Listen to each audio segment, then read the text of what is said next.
What is up, everybody? Welcome to the final exploration video of the year. It's been a long time coming.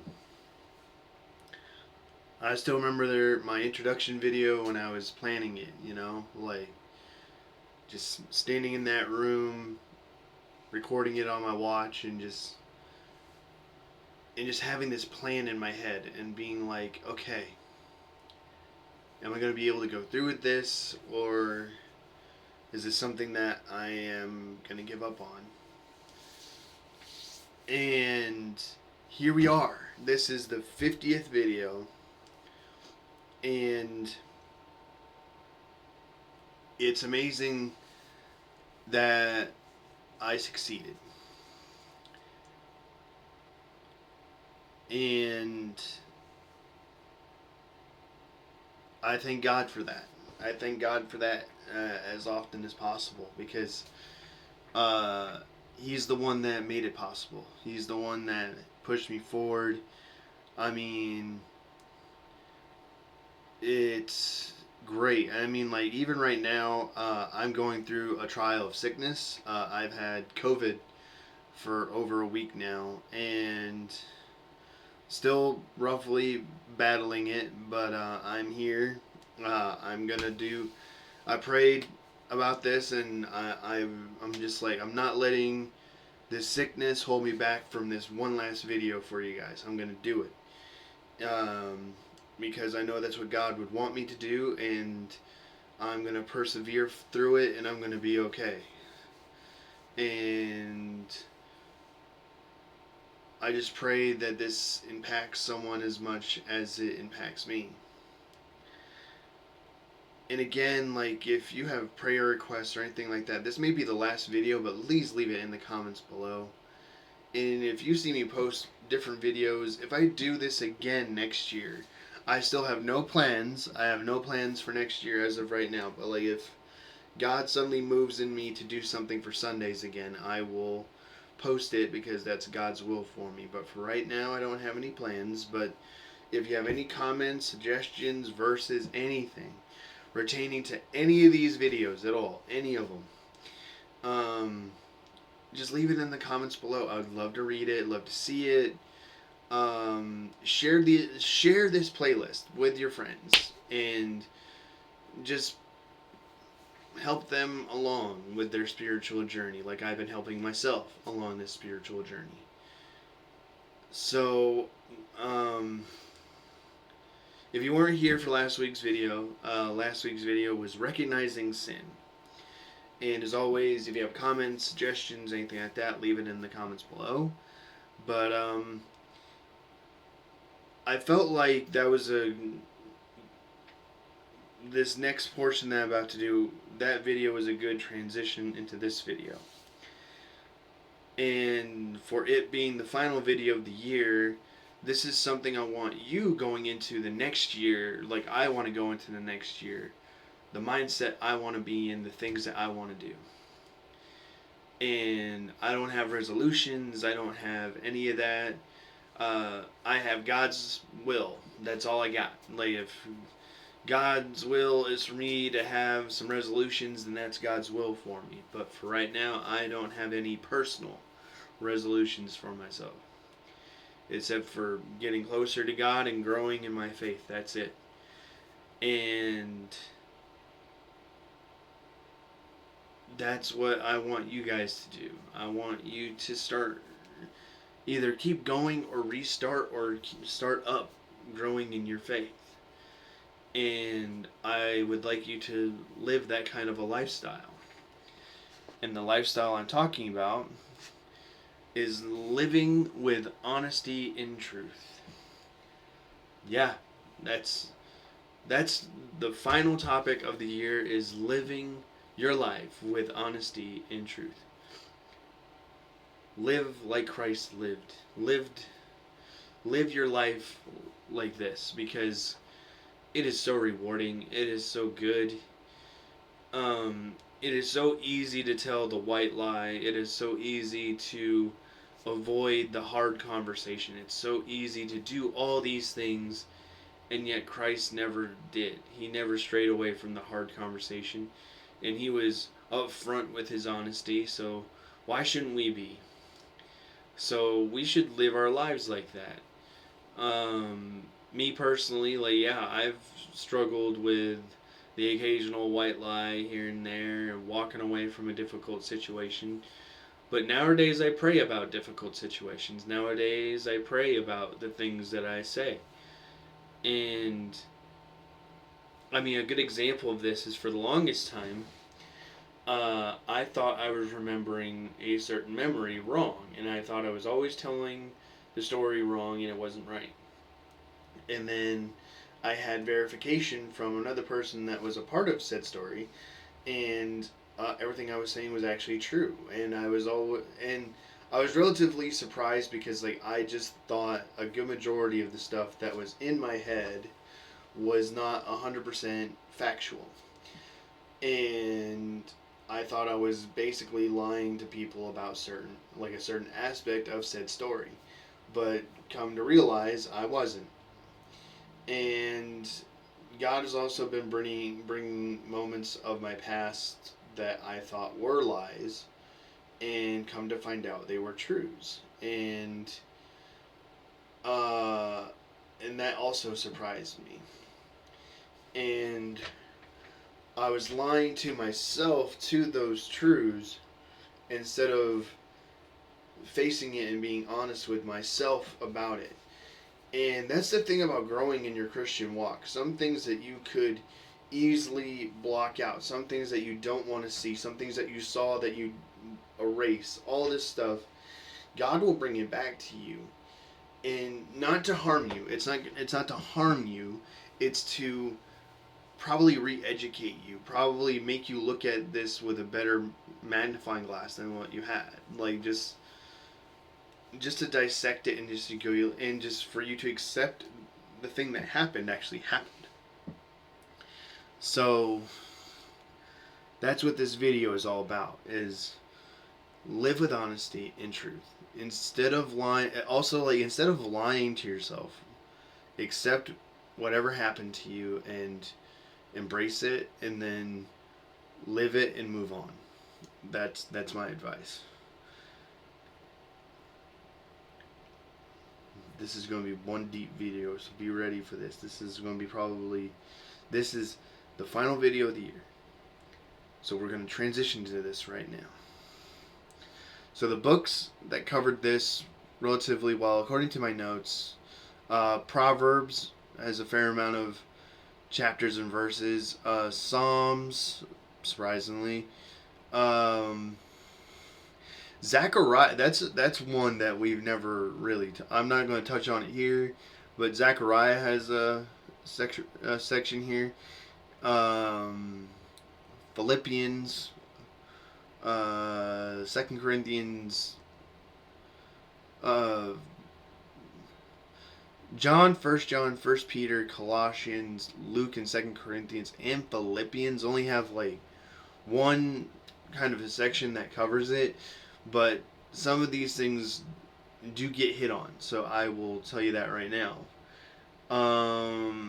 So again, as always, if you know of something different, or if any of these other verses that I don't cover feel like they hit you more than what I'm going to be reading today, leave it in the comments below. I would pray over it. I would love to see it. All those things. So, transitioning into our Bibles.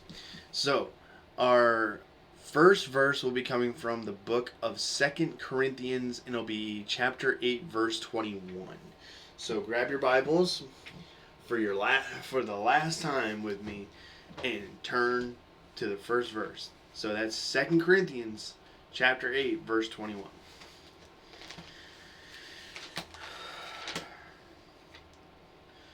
Got there quick. I'll wait a second because I got there quick. So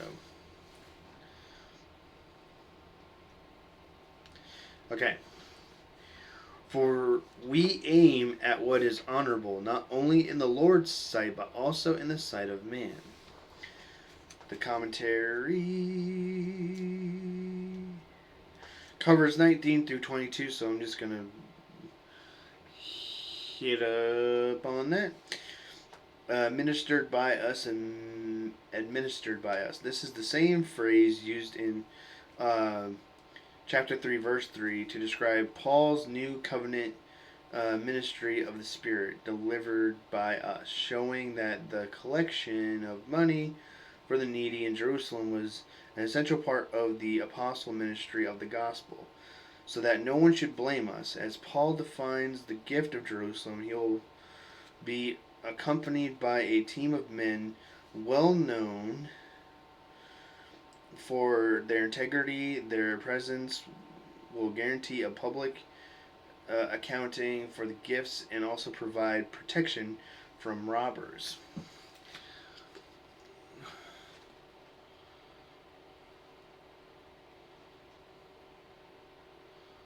Oh, okay. The commentary and my notes are different. I'm going to read those right now.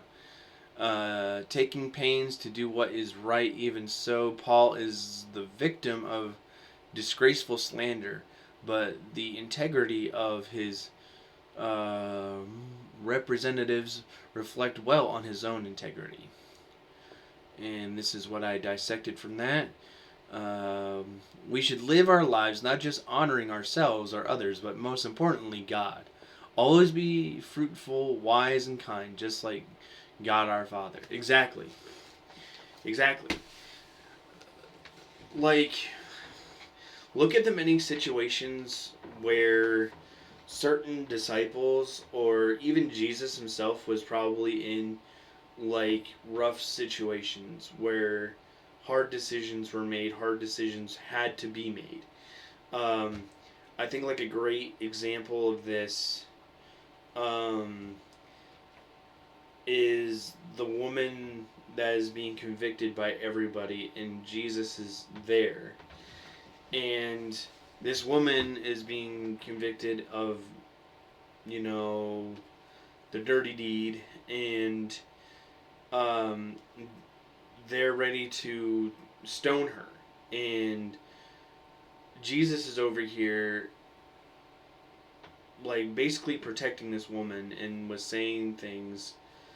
But, like, I think the best thing of all was, like, is when he got down, he wrote something in the sand, and he looked at the people that were convicting her. You without sin can throw the first stone. And then they walked away. See, even Jesus could have done something. Like, he could have. But he did the right thing, which was, instead of convicting this person, he preached to this person in his own way. And no, this was not your Sunday school sermon or your church sermon that he did. He just did a few basic words, few sentences, max, and preached to this woman that what she did was wrong, but she did not deserve the harsh punishment that was being planned for her. She could still get better and change her ways, and that's what Christ chose for her to do. He sat there, protected her, because he knew she could change. And that's it. We can all change. You could be living the worst life that you ever could think of and think that Christ would not save you. You're wrong. Christ can save you. If you can accept Christ into your life and start changing your ways, he will save you. We are not perfect. Christ was the only person on earth that was ever perfect. The rest of us, nowhere near that. So that's what we strive to be. Not perfect. We try to be like Jesus. And we see a wrongdoing. And we don't convict. We lead. You do not convict wrongdoing. You lead them away from the wrongdoing. You show them the right way. Get them away from the wrong way.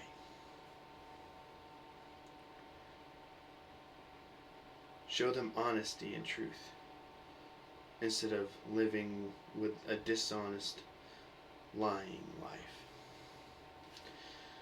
Okay. Next verse will be from 1 Peter, and we're going to chapter 3, verse 10. So turn with me there, still in New Testament.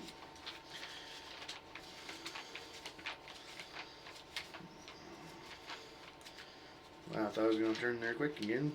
Not so much. Okay. Going to give it a second, though.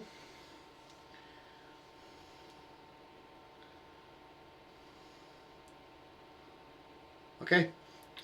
1 Peter 3:10 reads, "For whoever desires to love life and see good days, let him keep his tongue from evil and his lips from speaking deceit." And the commentary covers verses 10 through 12 here, so I'm going to read it all. Peter draws on Psalms 34:12 through 16.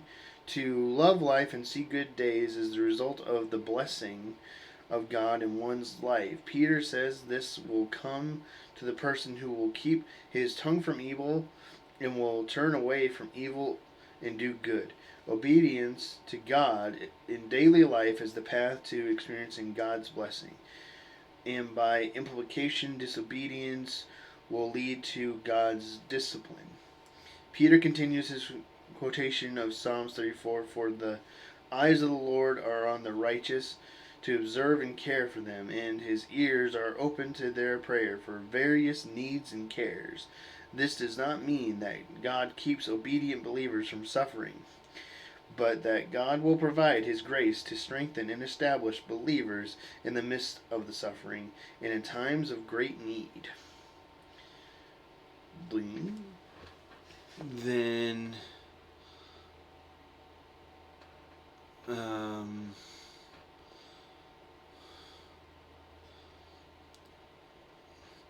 how I got this: when we live our lives with honor and truth, we will notice our days will be better, our lives will be blessed. We can see God's blessings better living this way, because that's a blessing in itself.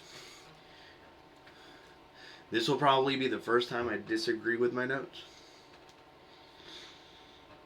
I will say this: we will notice that our days will be different. I shouldn't have said better. I shouldn't have said like our lives would be better or our days would be better. They would be different when you live with honesty and truth with Christ. Like, because you and I just heard the commentary ourselves. We will still have struggle. There are still going to be struggles there. That's why I don't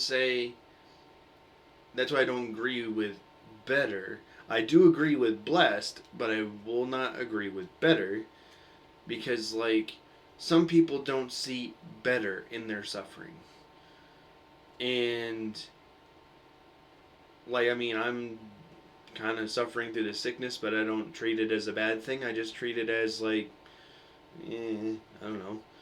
But like, I guess what I'm trying to say here is like, the more you dive into the Word, the more you pray, the more you connect with God, the better off you will be, even in rough circumstances. Like, we will have rough circumstances in our lives that just come out of nowhere. It just happens. But we also have to remember that even though it may be coming out of nowhere, in those moments Christ is still with us. God is still with us. He is right there by our sides helping us through. And that's what we need to remember, is keep our sights on God and everything will be okay. And just push on and move forward. Okay. So just keep living honestly and truthfully. And even the hard times will look better than they should. You know what? I agree with my notes now. We'll notice our days will be better. Because they will be. Probably not in that moment, but better days will be coming. Better days will be coming. And that is a blessing in itself.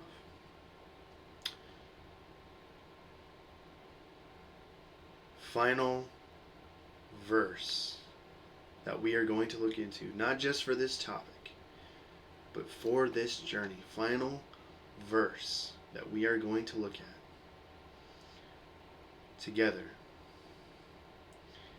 comes from Proverbs, and it's chapter 11, verse 3. So turn there, turn your Bibles one last time to this final book, this final chapter, and this final verse with me in this series. Proverbs 11:3.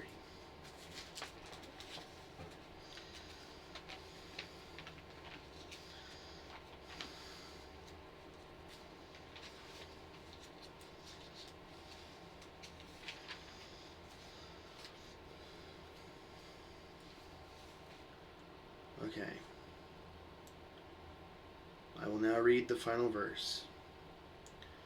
From Proverbs chapter 11, verse 3, it reads, "The integrity of the upright guides them, but the crookedness of the treacherous destroys them."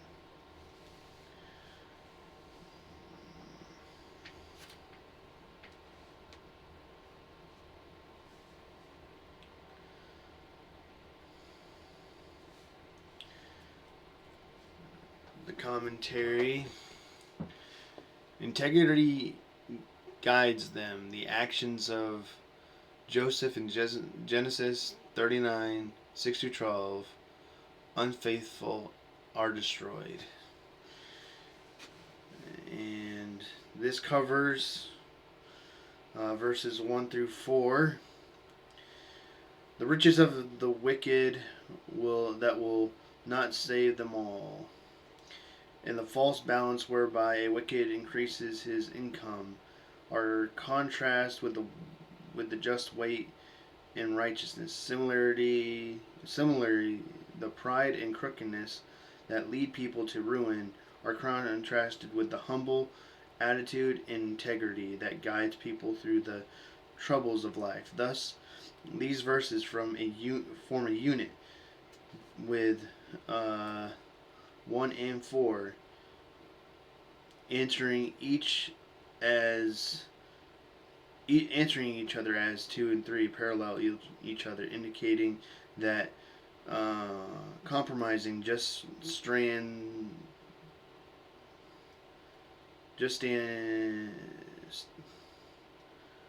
standards is not worth the immediate gain it may offer. When you live your life like this, you will be blessed beyond imagination.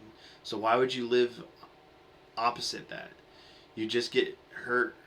You just hurt yourself in the end, and others, and break God's heart. Living like that is pointless, while living in God's favor is better.